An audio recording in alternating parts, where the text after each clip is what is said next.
Greetings, I am Major Annex. I am Defense Annex virtual presenter for all video productions. My mission is to share the Defense Annex knowledge base by presenting valuable content to our audience. I am programmed to be a staunch advocate for emergency preparedness, self-defense, gun safety, and democracy. It is an honor for me to present to you this video. Let's get started.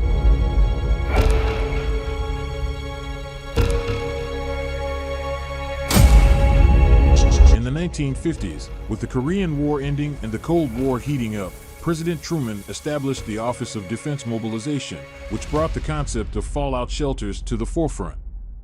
Two catalysts then fueled the popularity of fallout shelters: the Soviet Union's development and deployment of the R-7 Semyorka intercontinental ballistic missile in 1957 and President Kennedy's advocacy for civil defense during his tenure. With the Soviet Union emerging as a formidable nuclear power and Kennedy's Republican rival passionate about civil defense, the issue became a nationwide topic. While the Office of Civil Defense had previously secured funding to construct fallout shelters in public areas and stock them with rations, it became clear that it was not enough to cover every town and city in the United States. Kennedy then encouraged citizens to build their own shelters, even having a public letter he wrote on the topic mentioned on the cover of Life magazine in September 1961. In his public letter, the president mentioned that there is a 7 out of 9 chance of survival if people mobilize to build fallout shelters. Due to such public outreach campaigns by the Kennedy administration, very soon after, the American public was convinced that the threat of nuclear fallout was real and they needed to take action to protect themselves.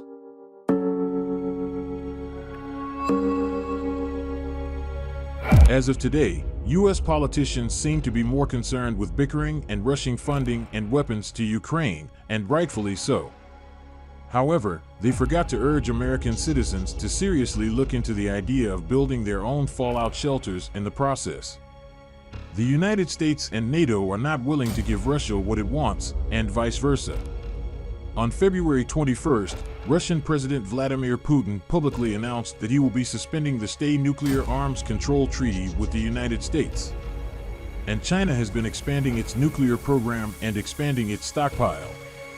All the signs are loudly saying that we are living in uncertain times. Some of you might think that talking about a potential nuclear fallout in this day and age is mainstream media and/or right-wing fear-mongering. Yet, nothing could be further from the truth. We believe in our highly educated and knowledgeable experts, and we have listened to the Bulletin of Atomic Scientists. At the time of making this video, the doomsday clock is 90 seconds to midnight. It is time to drop the nonchalant attitude and start digging in.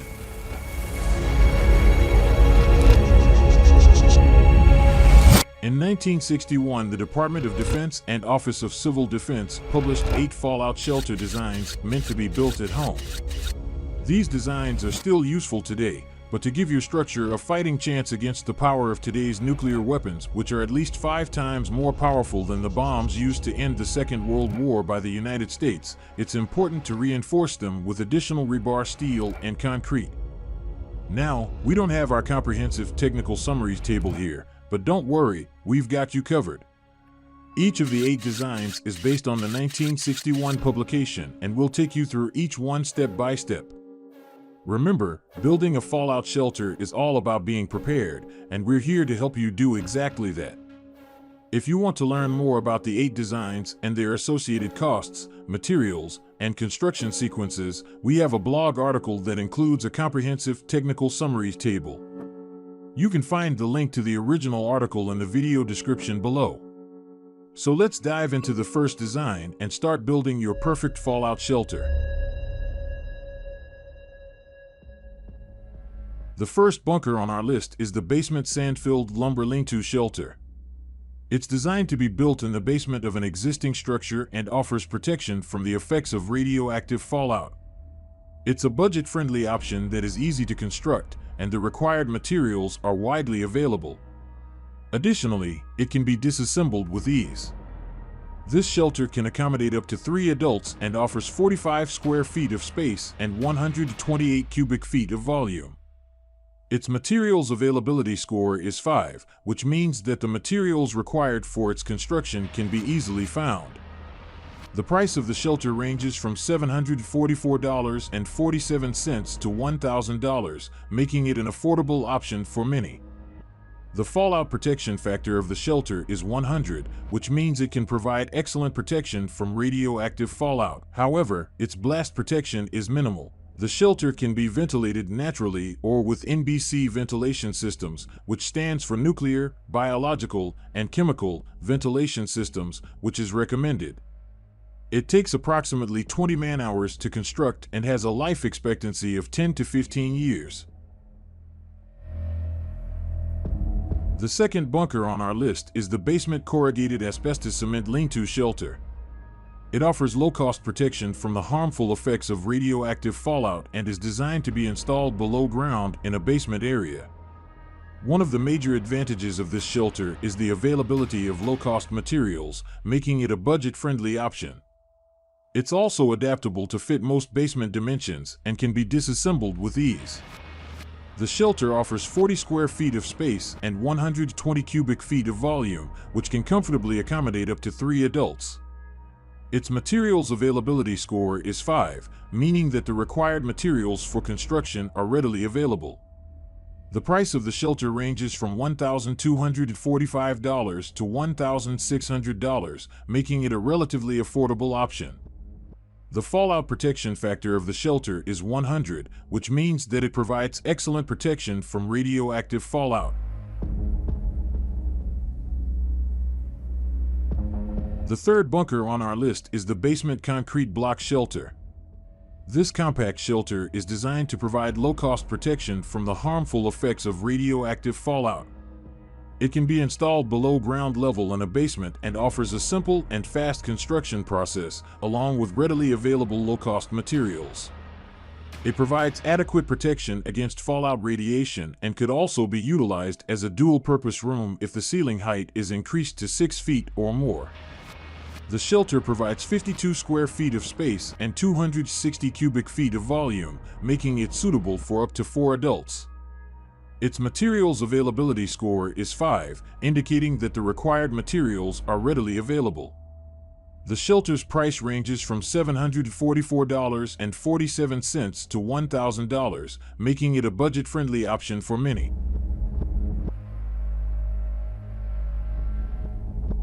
Next on our list is the outside semi-mounted plywood box shelter, designed to offer low-cost protection from the effects of radioactive fallout. This shelter is built using plywood and can be constructed quickly and easily, thanks to the ready availability of low-cost materials. It provides adequate protection from fallout radiation, but its blast resistance is limited. The shelter offers 32 square feet of space and can accommodate up to 3 adults, with 128 cubic feet of volume. Its materials availability score is 5, with a price range of $744.47 to $1,000. The fallout protection factor of the shelter can reach up to 500 if the earth cover is 2 feet deep and a 2-foot thick entranceway shield is formed with sandbags. Next up on our list is the below-ground corrugated steel culvert shelter, which is designed to provide low-cost protection from the effects of radioactive fallout. This shelter's principal advantage is that most of the structure is generally available as a prefabricated unit ready for lowering into an excavation. Simple connections and covering completely the installation process. The shelter offers 32 square feet of space and 120 cubic feet of volume and can accommodate up to 3 adults. Its materials availability score is 5, which means the materials required for its construction can be easily found. The shelter's price ranges from $1,488.95 to $2,100, which is relatively inexpensive. The fallout protection factor of the shelter is 500 plus, indicating that it can provide excellent protection from radioactive fallout. The sixth bunker on our list is the outside semi-mounted steel igloo shelter. It's designed to provide affordable protection from the effects of radioactive fallout, with the added benefit of limited blast protection. This shelter can be easily assembled and installed either indoors or outdoors. It offers 80 square feet of space and 260 cubic feet of volume, making it capable of accommodating up to 6 adults. However, it's important to note that this is a 1961 prefab build type, and updated and more sophisticated types of prefabricated steel igloos or other shapes may be available today. The shelter has a materials availability score of unclear. The reason being is that you will have to probably find a manufacturer to custom make one for you, or, if you are handy enough, design and build one yourself. The fallout protection factor of the shelter is 500 plus, which means it provides excellent protection from radioactive fallout.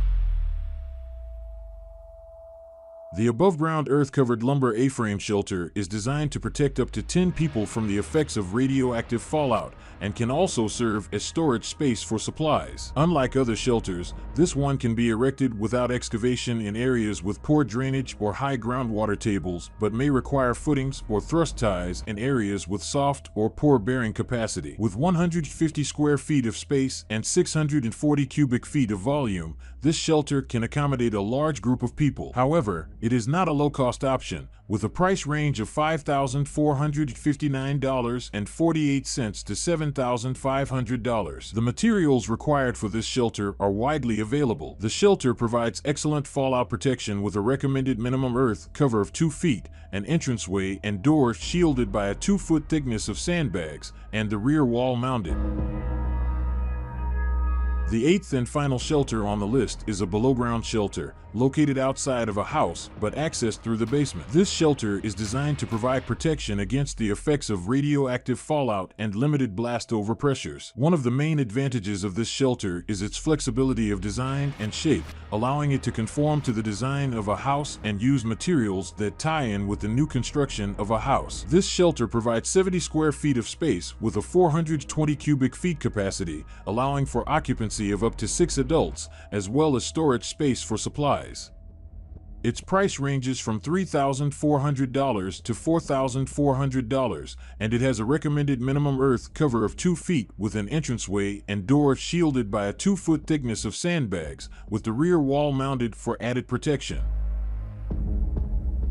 It's important to do the best you can with what you have when it comes to building your shelter. Your safety and the safety of those around you should be your top priority, regardless of whether you have a small basement or a small backyard. Follow the official government recommendations from the manual and find the best design that suits your budget and housing situation. Note that some builds may require proper permitting from your local government office. Regardless of the design, stock up on essential amenities and resources.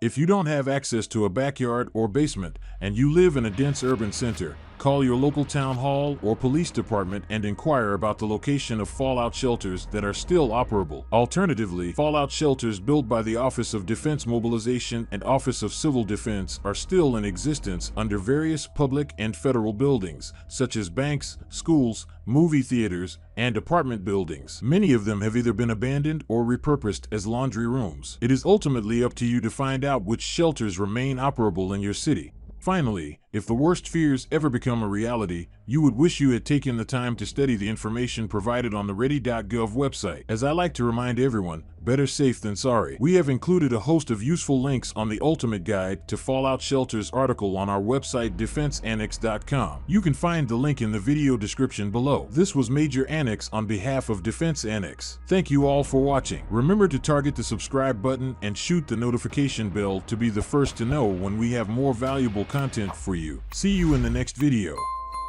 Stay safe. Today, every inhabitant of this planet must contemplate the day when this planet may no longer be habitable. The weapons of war must be abolished before they abolish us.